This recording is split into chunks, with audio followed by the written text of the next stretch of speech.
Selamat malam saudara yang dikasihi Tuhan. Renungan malam kali ini dengan topik menikmati dunia dari Pendeta Dr. Erastus Sabdono bersama saya Yohana Ibrahim. Masalah penting yang harus kita tahu adalah bagaimana menempatkan segala hal pada tempatnya. Kuncinya terletak pada berapa harga atau nilai yang diberikan kepada Tuhan. Ini masalah value dan price, nilai dan harga. Selama ini banyak orang berpikir seakan-akan sudah menghargai Tuhan atau memberi nilai yang pantas, padahal belum atau tidak sama sekali. Kalau hanya beragama dan melakukan kegiatan agama belum tentu sudah menghargai Tuhan secara pantas. Mengapa banyak orang sulit menurunkan harga terhadap dunia ini agar dapat menghargai Tuhan secara pantas? Sebab hal memberi nilai terhadap segala hal di dunia ini bukan hanya menyangkut pengertian atau walau ini sangat penting dan menentukan, tetapi juga menyangkut taste atau cita rasa jiwa. Sama seperti kalau seseorang sudah menyukai satu jenis makanan sejak kecil, maka sangat sulitlah merubah cita rasa lidahnya. Mengubah kebiasaan menyukai satu jenis makanan membutuhkan waktu dan perjuangan yang berat. Inilah yang menjadi penyebab mengapa orang sulit menurunkan berat badannya.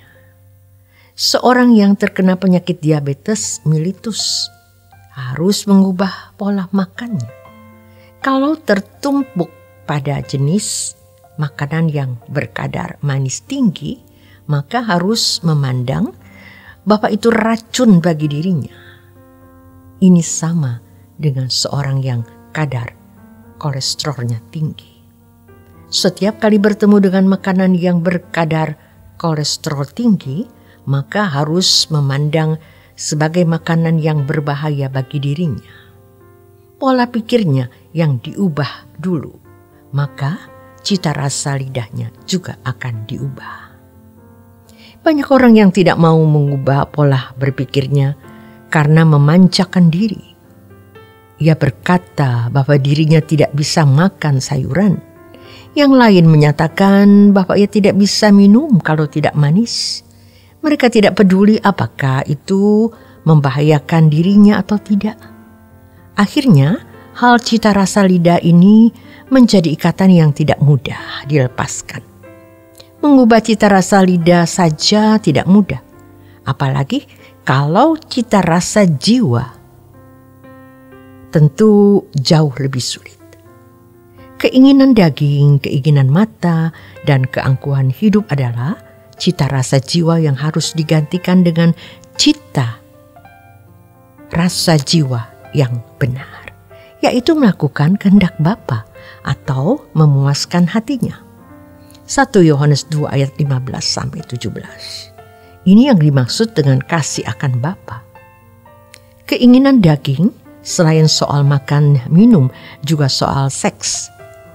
Keinginan mata menyangkul hasrat ingin memiliki apa yang orang lain miliki. Sedangkan keangkuhan hidup menunjuk pada kenikmatan dipuji dan dihormati orang lain. Kita harus memandang keinginan daging, keinginan mata, dan keangkuhan hidup sebagai sesuatu yang membahayakan.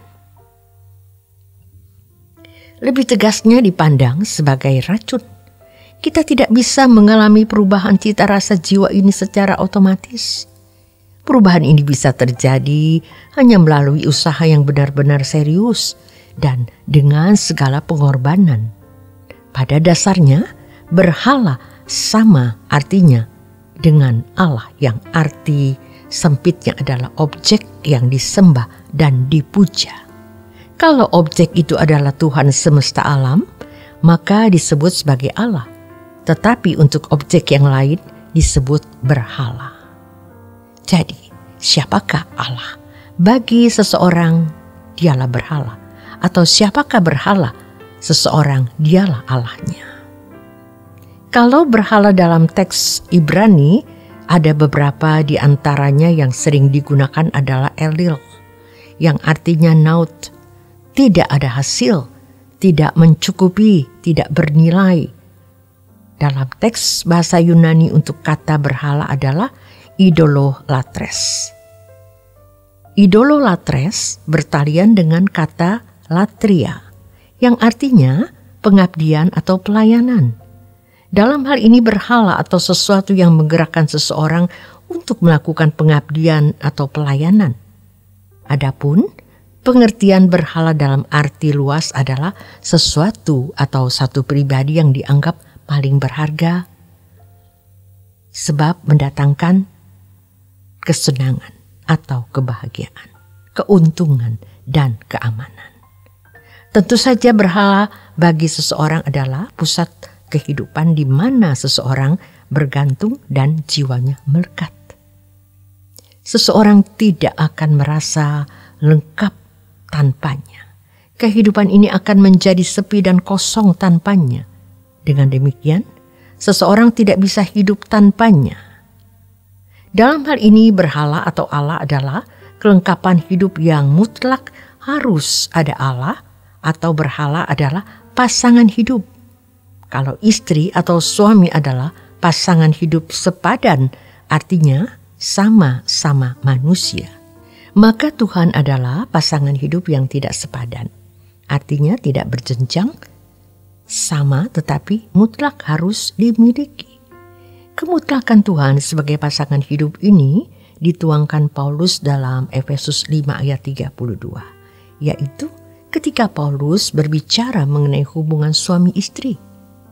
Kalau kita menjadikan pribadi Tuhan semesta alam sebagai Allah, maka seseorang tidak bisa menikmati apapun tanpa persekutuan dengan Dia.